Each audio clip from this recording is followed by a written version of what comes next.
আপনাদেরকে একটা মজার তথ্য দিই। হাসিনার এই আমলে, শাসন আমল, যে প্রায় 15.5 বছর উনি ছিলেন ক্ষমতায়, এ সময় ওনার যে 4 জন ফরেন মিনিস্টার ছিল, 4 জন, ডক্টর দীপু মনি, তারপরে আবুল হাসান মাহমুদ আলী, তারপর ডক্টর এম এ মোমেন, তারপর হাসান মাহমুদ, ডক্টর হাসান মাহমুদ, এই 4 জন ফরেন মিনিস্টার 4 জনই কিন্তু ফরেন সিটিজেন ছিলেন। মানে এরা 4 জনই দ্বৈত নাগরিক ছিলেন, মানে বাংলাদেশের নাগরিক ছিলেন, আবার অন্য একটা দেশেরও নাগরিক ছিলেন। তারাই দায়িত্বে ছিলেন আমাদের দেশের পররাষ্ট্র মন্ত্রণালয় চালানোর জন্য। মানে অন্য রাষ্ট্রের নাগরিকরা আমার দেশে পররাষ্ট্র মন্ত্রণালয় চালাতেন। তারা আমাদের দেশের নাগরিকও ছিলেন, কিন্তু অন্য দেশেরও ছিলেন। অন্য দেশের কেন নাগরিকত্ব নিয়েছিলেন? কারণ তারা মনে করেছিলেন আমার দেশের চেয়ে ওই দেশটা অধিকতর তার জন্য সুবিধাজনক বসবাসের। তার বসবাসের জন্য ওই দেশটা, যে দেশে তিনি নাগরিকত্ব নিয়েছেন, সেটা বেটার। তো বেটার একটা দেশের নাগরিকত্ব উনি নিয়েছেন, তাহলে আমার দেশের ফরেন মিনিস্টার হিসাবে যখন ওই দেশের সঙ্গে কোনো রকম দ্বিপাক্ষিক আলোচনা হবে, তখন তো উনি ওই দেশেরও নাগরিক। উনি কোন দেশের পক্ষ নেবেন? দীপু মনি ছিলেন ব্রিটিশ নাগরিক বাংলাদেশের পাশাপাশি, মাহমুদ আলী সাহেব ছিলেন যুক্তরাষ্ট্রের নাগরিক, মোমেন সাহেব ছিলেন যুক্তরাষ্ট্রের নাগরিক, এবং সর্বশেষ হাসান মাহমুদ, বিখ্যাত হাসান মাহমুদ, তিনি ছিলেন বেলজিয়ামের নাগরিক। তো এই যে অন্য একটা দেশের নাগরিকত্ব নেওয়া, সেটা কি আপনার কাছে মনে হয় না যে এটা কনফ্লিক্ট অফ ইন্টারেস্ট হতে পারে? হতে পারে। যখন নাকি আপনাকে জাতীয় দায়িত্বে থাকবেন, তখন এই ধরনের নাগরিকত্ব থাকা উচিত না। কিন্তু কাকে বলবেন? কে সমাধান করবে? ধরা যাক শেখ হাসিনার কথা। শেখ হাসিনার পরিবার বলতেন, বারবার বলতেন, আমি এবং আমার বোন হলো আমার মূল পরিবার। ভালো কথা, মূল পরিবার। এই পরিবারের উনি ছাড়া আর সবাই বিদেশি নাগরিক। ওনার 2 পুত্রকন্যা আমেরিকার নাগরিক, ওনার বোন ব্রিটিশ নাগরিক, ওনার বোনের 3 সন্তান, 3 জনই ব্রিটিশ নাগরিক। তারা আমাদের দেশটাকে এসেছিলেন শাসন করতে, শোষণ করতে। তারা এই দেশটাকে রেখেছিলেন লুটপাটের জন্য, আর এইগুলো নিয়ে জমাতেন তার নিজের দেশে। তারা যদি এই দেশকে ভালোই বাসবেন, তাহলে দেশের নাগরিকত্ব ছেড়ে অন্য দেশের নাগরিকত্ব নিতেন না। হিসাব কিন্তু সিম্পল একদম। আমি মনে করি একটা জিনিস, সেটা হলো আমাদের দেশের যত দুর্নীতি আছে, বড় বড় দুর্নীতি, এই দুর্নীতির মূল কারণ হলো এই দ্বৈত নাগরিকত্ব। দ্বৈত নাগরিকত্ব যারা আছে, যারা নাকি অন্য দেশেরও নাগরিক, আমার দেশের পাশাপাশি, এই দেশের জন্ম, এই দেশে কর্ম, কিন্তু তাদের মূল লক্ষ্য হলো অন্য দেশে যে জীবনের শেষ সময়টা আরাম আয়েশে কাটানো, অথবা এখনই যে আরাম আয়েশে কাটানো, অথবা ওই দেশটাকে অধিকতর নিরাপদ মনে করা, অধিকতর নিজের মনে করা, এরাই হলো দুর্নীতির মূল কারণ। কারণ হলো এটা, দুর্নীতি যারা করেন তাদের মধ্যে একটা ভয় থাকে যে আমি তো দুর্নীতি করব, তারপর তো একসময় ধরা পড়লে তো আমার শাস্তি হবে। এদের মধ্যে ভয়টা থাকে না। তারা মনে করে দুর্নীতি করবো, করে টাকাটা পাচার করে দেবো, দিয়ে ওখানে একসময় চলে যাব, আমার আর কীভাবে ধরবে? পারবে ধরতে এই সরকার এস আলমকে? পারবে? পারবে না। পারবে ধরতে আজিজ খানকে? সেটাও পারবে না। আমাদের এখানে বড় বড় ধনী যারা আছে, এদের মধ্যে বিদেশের নাগরিক না, মানে দ্বৈত নাগরিক না, এমন আপনি খুঁজেই পাবেন না। কানাডায় তো একটা নির্দিষ্ট অঙ্কের টাকা দিলে সেখানে নাগরিকত্ব পাওয়া যায়।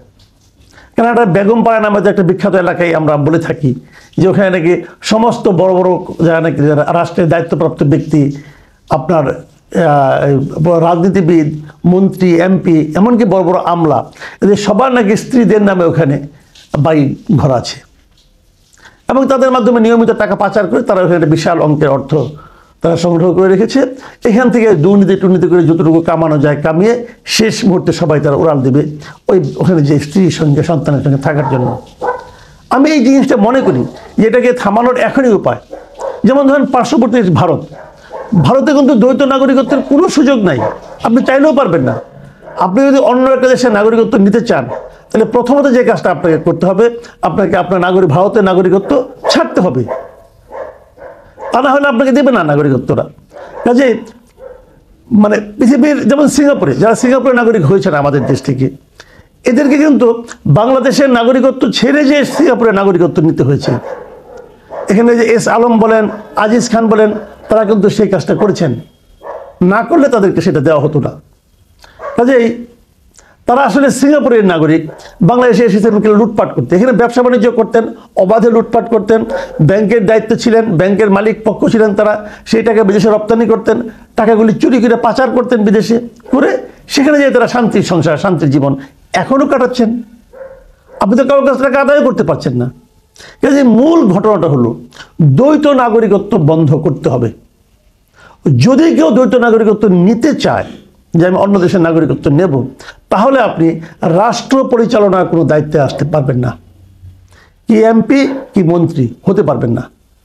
এই নিয়মটা আমি মনে করি খুব জরুরি ভিত্তিতে করা দরকার। এবং পাশাপাশি আপনি এখানে ব্যবসা করতে পারবেন, কোনো সমস্যা নাই, বিনিয়োগ করতে পারবেন, কোনো সমস্যা নাই, কিন্তু বাংলাদেশে কোনো ব্যাংক থেকে আপনি লোন নিতে পারবেন না। বাংলাদেশের কোনো অর্থ প্রতিষ্ঠানের ব্যাংক, বিমা আপনি মালিক হতে পারবেন না। মানে আপনি কিন্তু অর্থ পাচারের কোনো সুযোগ আপনাকে দেওয়া হবে না।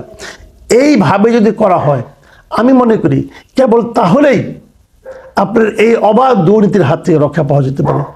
কোনো ধরনের জনপ্রতিনিধি হতে হলে, জনপ্রতিনিধি সেটা ইউনিয়ন পরিষদের সদস্য হোক না কেন, যেমন সাকিব আল হাসান যখন এমপি হলেন, তখন কিন্তু অলরেডি তার সন্তান, পুত্র, কন্যা, স্ত্রী আমেরিকায় থাকে, তারা আমেরিকা নাগরিক, তারা ওখানেই থাকবে, উনিও থাকবেন ওখানে।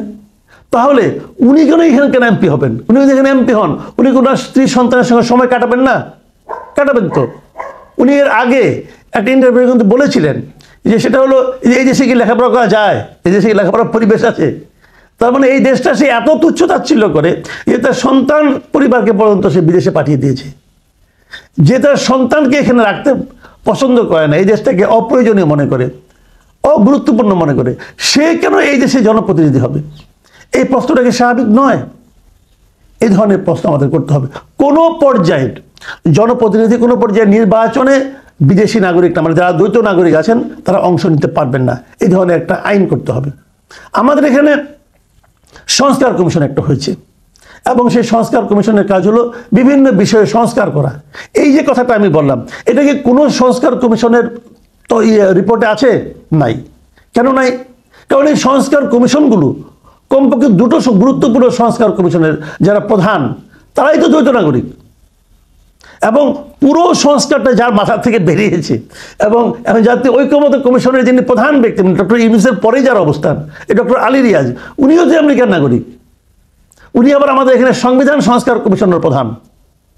আমাদের সংবিধান সংস্কার করে দিচ্ছেন আমেরিকার একজন নাগরিক। এই দেশে যারা সংবিধান নিয়ে লেখাপড়া করেন, তাদের তো আত্মহত্যা করা উচিত। যে একটা রাষ্ট্রবিজ্ঞানের অধ্যাপক, বিদেশি ইউনিভার্সিটির, সে এসে আপনাকে বুঝিয়ে দিচ্ছে যে সংবিধানটা কি হবে, এবং তার লিখে দেওয়া সংবিধান এদেশে পরবর্তী সময়ে যুগ যুগ ধরে এদেশের সংবিধান বিশেষজ্ঞরা মান্য করে চলবেন। মানে এর চেয়ে বড় ট্র্যাজেডি আর কি হতে পারে? এবং আমাদের যারা সংবিধান বিশেষজ্ঞ আছে, এরা এতটাই মেরুদণ্ডহীন, এতটাই তারা কাপুস, যে এই কথাটা তারা প্রতিবাদ বন্ধ করার সাহস পায় না, বলতে পারে না এটা ঠিক হচ্ছে না। তারা কেউ কেউ দু একজন যারা আছেন তারা অভিমান করে বসে থাকেন। একজন আছেন ডক্টর শাহদিন মালিক, উনাকে প্রথমে এই কমিশনের প্রধান করা হয়েছিল, পরে ওনাকে বাদ দেওয়া হয়েছে। কেন বাদ দেওয়া হয়েছে এটা বলার মতো সৎসাহস এই ভদ্রলোকের নাই।